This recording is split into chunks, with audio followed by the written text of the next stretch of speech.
शिक्षक दिवस। तो शुक्र प्रदोष, शुक्रवार के प्रदोष वाले पुराण के अंतर्गत वर्णन किया है, भविष्य पुराण के अंतर्गत स्मरण किया है। एक चक्षु नारियल मतलब 10,000 नारियल में एक नारियल ऐसा होता है, एक श्रीफल ऐसा होता है जिसके 3 नेत्र की जगह 1 नेत्र होते हैं।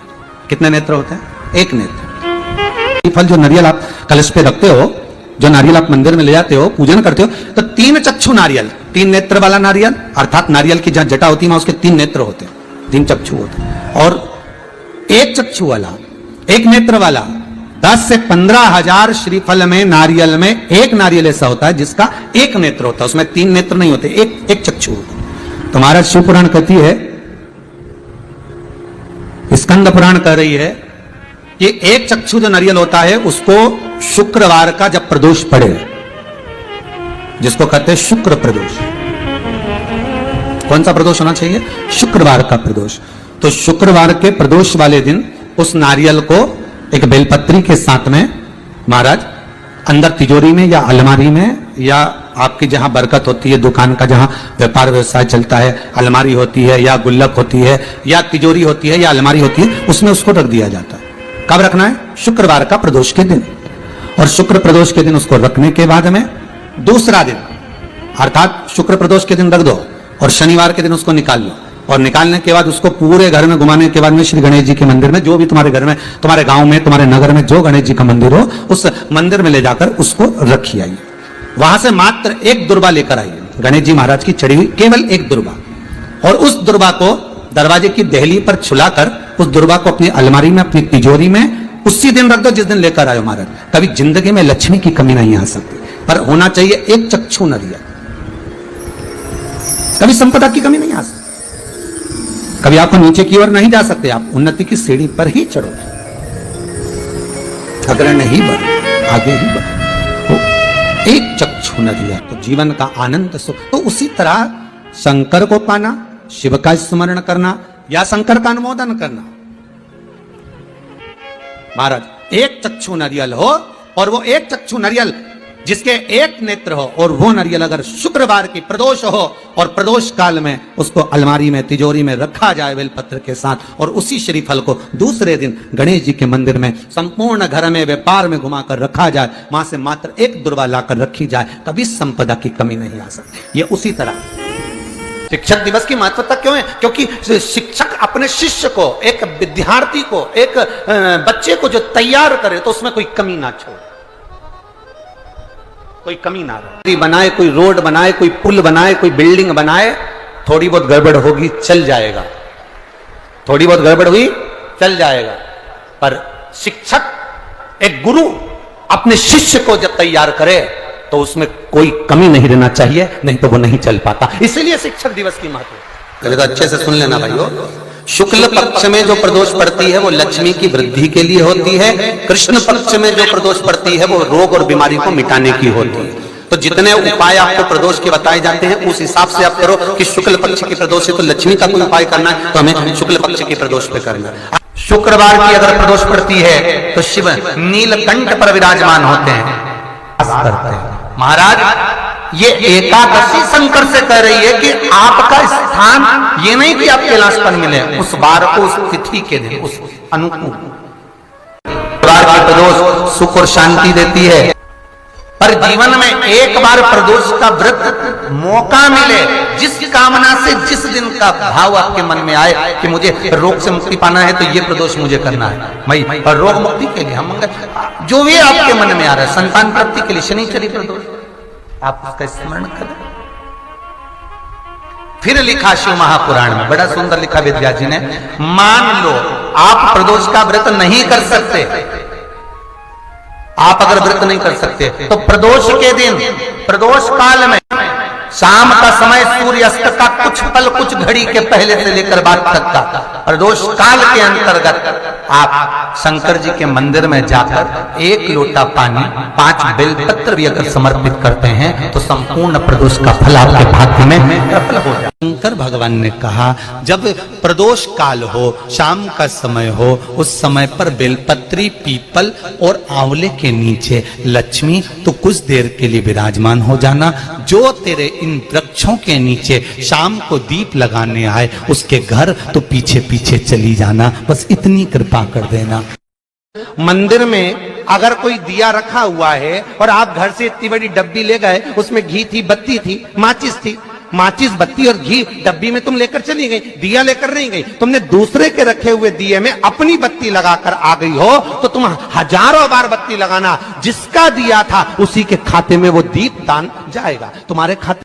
सब जगह भटक ली है, सारी दुनिया में जाकर बोलिया है, जगह जगह जाकर प्रार्थना कर ली, निवेदन कर लिया, तो भी तुम्हारा अगर कोई काम ना बने, तब एक काम जरूर करना, एक बेलपत्र, एक शमी पत्र, एक कनेर का फूल देवाधिदेव महादेव को प्रत्येक प्रदोष के दिन शिवजी को जल चढ़ाकर समर्पित करना प्रारंभ कर दो। 2 या 3 प्रदोष निकलेगी, मेरा देवाधिदेव महादेव तुम्हारी झोली खुशियों से भर दे निश्चित। आप लोगों के स्मरण में होगा कि एक शिष्य के बहन की शादी आ गई, कथा सुनी थी आप लोगों ने? शिष्य के बहन की शादी आ गई और उसने सोचा गुरुजी का तो इतना बड़ा आश्रम है, गुरुजी के पास इतना करोड़ों का धन है, गुरुजी के पास में इतना वैभव है, तो मेरी बहन की शादी तो गुरुजी कर देंगे। उसने कहा गुरुजी के पास जाकर, गुरुजी मुझे मेरे गांव जाना है। गुरुजी ने कहा जा। गुरुजी मेरी बहन की शादी है। गुरुजी ने कहा बधाई हो। गुरुजी हम बहुत गरीब हैं गुरुजी, हमारे पास में कुछ भी नहीं। गुरुजी कहते हैं सब भगवान बैठा है, सब अच्छा करेगा, क्यों टेंशन लेता है, जा। अब जाने लगा। गुरुजी ने उससे कहा सुन, तेरी बहन की शादी है, अंदर कोई अनार देकर गया है, एक झोले में अनार रखे हैं, तू ले जा, तेरी बहन की शादी में अनार लेकर चले जा। अब अनार रखे थे और अनार लेकर चला तो मन में कोसता गया, काय का गुरुजी, इतना बड़ा आश्रम, इतना बड़ा वैभव, इतना बड़ा धन, इतनी दौलत, इतनी सत्ता, तो भी गुरुजी ने बताओ केवल अनार ही दिया। इतना बड़ा गुरुजी था, थोड़ा बहुत तो दे देता तो मेरी बहन की शादी हो जाती। और गुरुजी ने दिया तो केवल अनार। अब वो अनार का झोला लेकर चला, मन से कोसता चला, गुरुजी को खूब कोसता चला, काय का गुरुजी, काय का गुरुजी, काय का गुरुजी, काय का गुरुजी करता पहुंच गया। रास्ते में जंगल में गया तो जंगल में एक जगह पर बैठा हुआ था, वहीं का राजा बीमार पड़ गया। राजा को दवाई देना थी, दवाई देने के लिए अनार का रस चाहिए था। अनार राजा के भवन में नहीं, महल में नहीं, नगर में नहीं, गांव में नहीं, कहीं अनार नहीं मिला। तब दूत ढूंढते जंगल में पहुंच गए, इसके झोले में अनार मिल गए। इससे कहा हमको अनार चाहिए। उसने कहा नहीं दूंगा, ये गुरुजी ने मेरी बहन की शादी के लिए दिया है, मैं नहीं दूंगा। उन्होंने उसको पेड़ से बांध दिया और उसके अनार ले जाकर राजा को दे दिए। राजा ने उस अनार के रस में दवाई ली, ठीक हो गया। राजा ने कहा अनार कहां से लाए थे? हम जहां से लाए थे उसको तो हम बांध कर छोड़कर आए हैं। राजा गया, ला उसको पकड़कर मेरे पास में, उसको लेकर आए। पूछा भाई हमने तुम्हारे अनार के रस में दवाई ली है, हमने तुम्हारे अनार के रस में दवाई ग्रहण करी है और हमारा शरीर ठीक हो गया। हम चाहते हैं ये तुम्हारे अनार का क्या शुल्क दे सकते हैं, हम क्या दे तुमको, आज तुमने हमारे प्राण बचा लिए। इतने में वो कहता है महाराज अनार तो मेरी बहन की शादी के लिए मेरे गुरु ने दिए थे। तुम्हारी बहन है? हाँ। उसकी शादी है? हाँ। चिंता मत करो, तुम्हारी बहन की शादी जैसे एक राजा की लड़की की शादी होती है वैसे तुम्हारी बहन की शादी हो। शिष्य की आंख से आंसू बहने लगे कि गुरु ने तो अनार दिए थे और मेरी बहन की शादी राजघराने जैसी हो गई।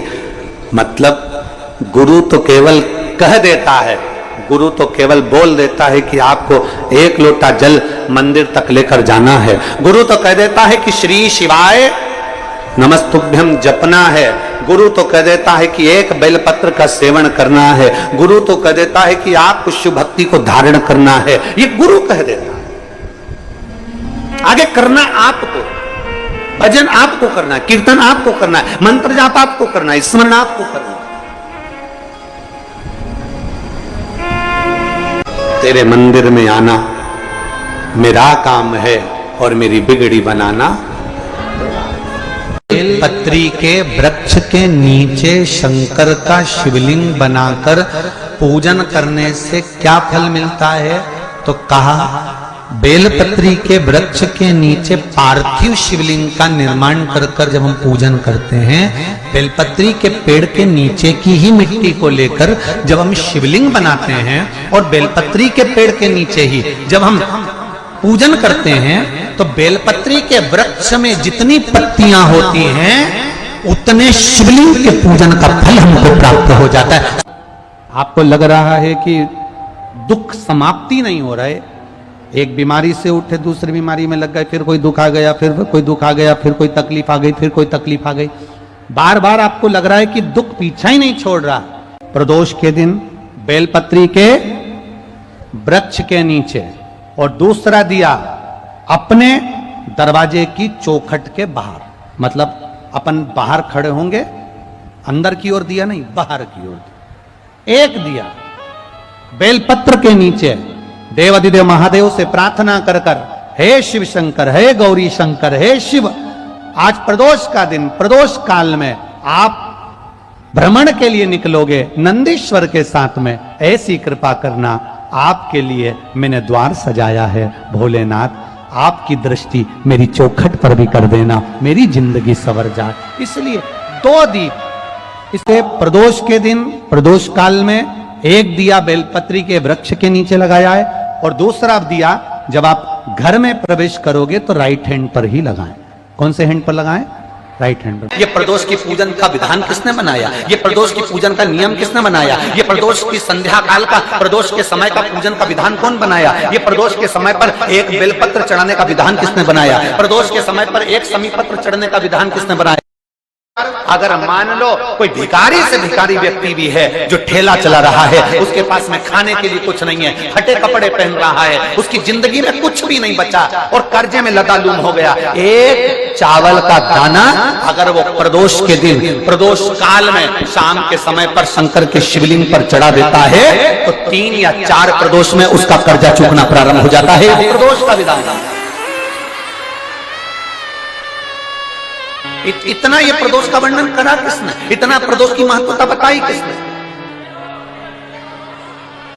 इतना वर्णन अगर प्रदोष की महत्वता बताने वाला कोई है, इसीलिए मेरे शंकर भगवान माता सती को लेकर कुंभज ऋषि के यहाँ, अगस्त्य ऋषि के यहाँ कथा सुनने के लिए गए थे, क्योंकि उनके बराबर कोई शंकर के महत्व को बता नहीं सकता और प्रदोष के महत्व को नहीं बता सकता। सती मैया को प्रदोष का महत्व बताने के लिए शंकर सती जी को लेकर कुंभज बाबा के यहाँ गए थे, अगस्त्य ऋषि के, कि प्रदोष के महत्व को तो जानो सती, तुम प्रदोष के महत्व को तो सती जानो, तुम प्रदोष के महत्व को तो सती पहचानो कि प्रदोष का महत्व क्या होता है, प्रदोष काल का महत्व क्या होता है, प्रदोष के समय का महत्व क्या होता है। जिस समय पर सूरज डूब रहा हो, चंद्र प्रकाशित हो रहा हो, दोनों का मेल हो रहा हो, ना तो पूरा सूरज डूबा है, ना पूरा चंद्र आया है, ना पूरा अंधेरा है, ना पूरा उजाला है, उस समय को प्रदोष काल कहा गया, उस समय को प्रदोष का समय। प्रदोष के दिन यदि कहीं से आपको शनि पत्र मिल जाए और प्रदोष काल में, प्रदोष का जो समय होता है, शाम का जो समय होता है प्रदोष काल, 4 प्रदोष 5 प्रदोष आप कर देखिएगा कि आपका कोई काम है, कोई नौकरी के लिए आप अप्लाई कर रहे हैं, कोई समस्या बड़ी विकट आ गई है, कोई तकलीफ, बड़ा गला पकड़ रहा है बेटा, कोई तकलीफ विकट आ गई है, कोई समस्या विकट आ गई है, प्रदोष के प्रदोष काल अगर एक शमी पत्र भी आप घर के शिवलिंग को, अब ये करने के लिए आपको मंदिर के शिवलिंग नहीं जाना, अपने घर में जो शिवलिंग, चाहे वो स्फटिक का हो, कागज का हो, यदि आप भगवान शंकर के शिवलिंग पर समर्पित कर रहे हो और उस शमी पत्र को उठाकर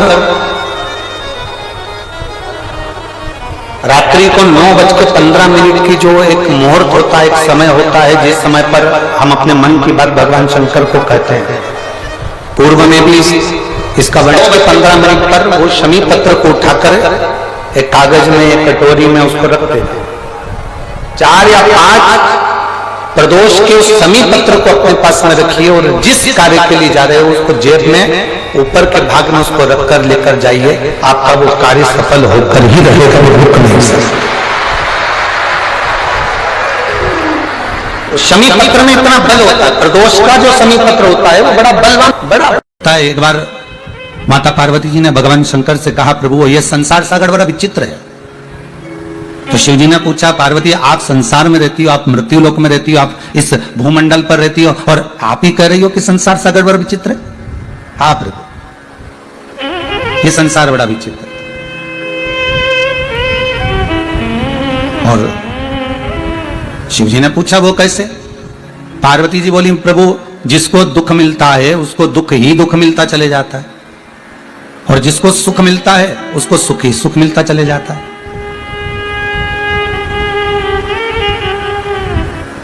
अगर दुख मिला तो दुख मिलता ही चले गया, और सुख यदि मिला तो वो सुख मिलता ही चला गया।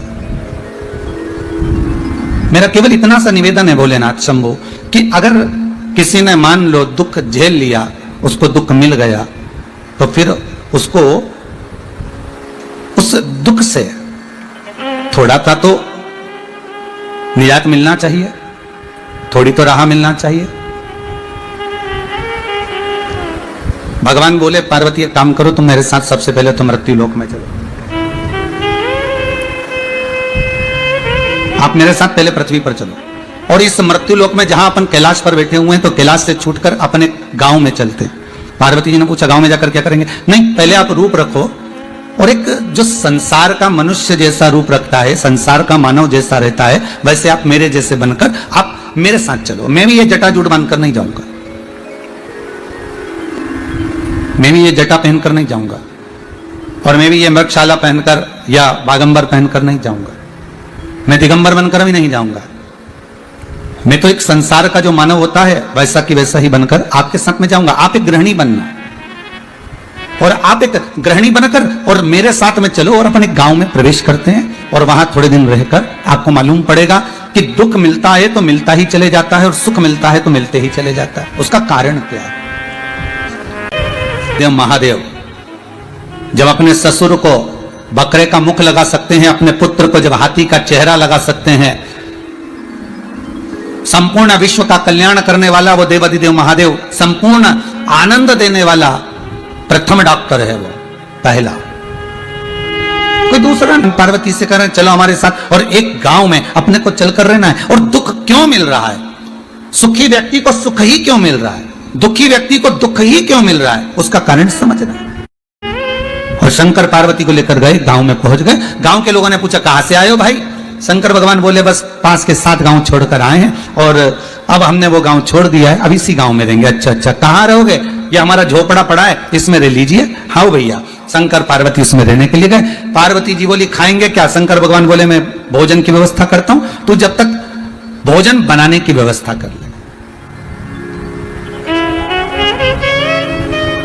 मैं भोजन लेकर आता हूं, तू भोजन बनाने की तैयारी कर। पार्वती जी बोली, ठीक है। और माता पार्वती जब अंदर गई तो अंदर जाकर देखा कि वो चूल्हा जो होता था ना पुराने समय का, मट्टी का चूल्हा, तो पार्वती जी ने कहा, चूल्हा तो है ही नहीं, रोटी काय में बनाएंगे, सब्जी काय में पकाएंगे, भोजन कैसे बनाएंगे? पार्वती जी गई और जाकर उन्होंने कुछ ईंट ढूंढी, ईंटें जो दीवार में चुनाई जाती हैं, वो ईंट ढूंढी गई।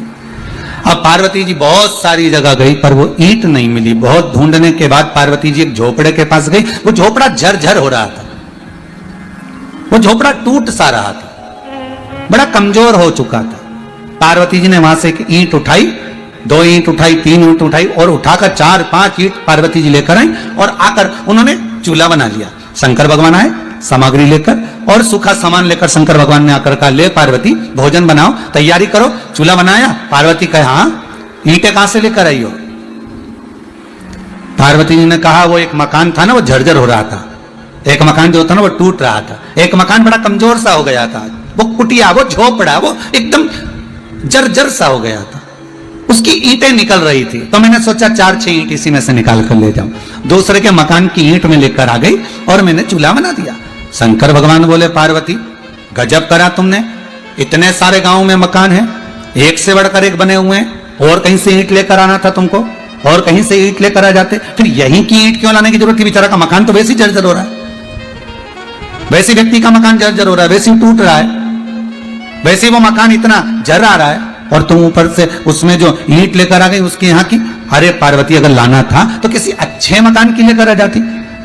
पार्वती जी बोली, भोलेनाथ मैंने सारे मकानों में जाकर देखा, सारे मकान इतने बढ़िया बढ़िया थे कि उनकी ईंट निकालने का मेरा मन नहीं करा। फिर मैंने सब दूर घूमने के बाद जब एक जगह पर जाकर देखा तो एक मकान झर्रा रहा था, एक मकान बेकार टूट सा रहा था, उस मकान की ईंट में लेकर आ गई और मैंने लगा दिया। शंकर भगवान ने कहा, पार्वती तुम्हारे प्रश्न का उत्तर मिल गया कि दुखी व्यक्ति को दुख ही दुख क्यों मिलता रहता है और सुखी व्यक्ति को सुख ही सुख क्यों मिलता रहता है। जैसे पार्वती, तुम अच्छा मकान देखा तो तुम उसकी ईंट निकाल कर नहीं लाई, तुमने अच्छा भवन देखा तो तुमने उसकी ईंट नहीं निकाली, पर जो मकान झरझरा सा हो गया था, जो मकान टूटा सा हो गया था, जो मकान की ईंटें झर रही थी, जिस मकान की ईंटें नीचे गिर रही थी, तुमने वहीं की ईंट निकाली। पार्वती जी, शंकर जी कहते हैं बस तुम्हारे प्रश्न का उत्तर यही है, जिसने इस मकान को सवार लिया, जिसने इस मन को सवार लिया, पार्वती जी जिसने इस मन को सुधार लिया, भगवत भजन से, स्मरण से, शिव कथा से, राम कथा से, कृष्ण कथा से, भगवान की भक्ति से, जिसने इस महल को, इस मकान को, इस भवन को संभाल लिया होता है, फिर उसको दुख नहीं मिल पाता है। पर जो मकान झरझरा सा हो जाता है, जिसके भीतर काम, लोभ, आसक्ति, वासना, तृष्णा, ये सब जिसके भीतर बराती चली जाती है, बस उसी की ईंट निकलती चली जाए, बस उसी की ईंट निकल रही है। दुख क्यों मिल रहा है? दुख मिलने का कारण क्या है? क्यों तकलीफें मिलती है? उसका कारण क्या है? हम मृत्युलोक में जन्म तो ले लिए, हम पृथ्वी पर आ तो गए, पर इस पृथ्वी पर आने के बाद हमारा जो कर्म है, हम उस कर्म से वंचित हैं, हम उस कर्म से वंचित। प्रदोष काल में, प्रदोष के समय पर बेलपत्री के वृक्ष के नीचे एक बार जाकर नमन करना, और प्रदोष काल में शंकर भगवान के मंदिर में दिया लगाना, ये दो चीजें अगर वो 3 महीना भी लगातार कर ले तो उसके जीवन में कभी कोई समस्या आ ही नहीं सकती, कोई दुख आ ही नहीं सकता। जिस नारी को, जिस पुरुष को, जिस बच्चे को, जिस बड़े को चर्म रोग हो जाता है, चमड़ी सफेद पड़ने लगती है, जब चमड़ी सफेद पड़ने लगती है, चर्म रोग जैसा जब हो जाता है, या चर्म रोग उसको घेरने लगता है, चमड़ी जब सफेद पड़ने लगे या चमड़ी काली पड़ने लगे, या चर्म रोग सोराइसिस जैसी बीमारी तक के लिए है।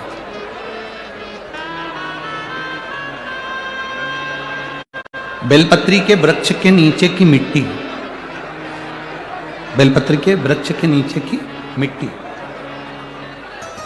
उसको जिस पात्र के अंदर शिवलिंग बनाने के लिए हम गलाएं, जिस पात्र के अंदर हम शिवलिंग बनाने के लिए उसको गलाएं, और शिवलिंग बनाने के लिए उसको गलाएं, और शिवलिंग का निर्माण कर कर हम बेलपत्री के वृक्ष के नीचे उसका पूजन करें, उसका विसर्जन करें। और बेलपत्री के नीचे की जो मिट्टी है, जिस पात्र में गलाई जाती है, उस पात्र के पानी का स्नान, उस मिट्टी का थोड़ा सा भाग अपने शरीर पर लगाकर, जहां सफेद चमड़ी हो रही हो या श्वेत चमड़ी हो रही हो, वहां लगाकर और उसका स्नान करना यदि हम प्रारंभ करें। परंतु प्रदोष, जैसे अपन शंकर भगवान के मंदिर जाते हैं, दर्शन करते हैं, पूजन करते हैं, उसी तरह बेलपत्री के वृक्ष के नीचे की मिट्टी को गलाकर हम शिवलिंग का निर्माण करते हैं। स्नान करना या शरीर पे लगाने के साथ में सबसे ज्यादा जरूरी है शंकर भगवान के उस शिवलिंग की पूजन करना, पार्थिव लिंग की पूजन करना होगी। वहां से धीरे धीरे बाबा अपने असली रंग को देना प्रारंभ कर देता है। इतना बेलपत्री के वृक्ष की पार्थिव लिंग निर्माण और पूजन की उस मिट्टी का इतना वर्णन हमारे शास्त्र करते हैं, इतना वर्णन।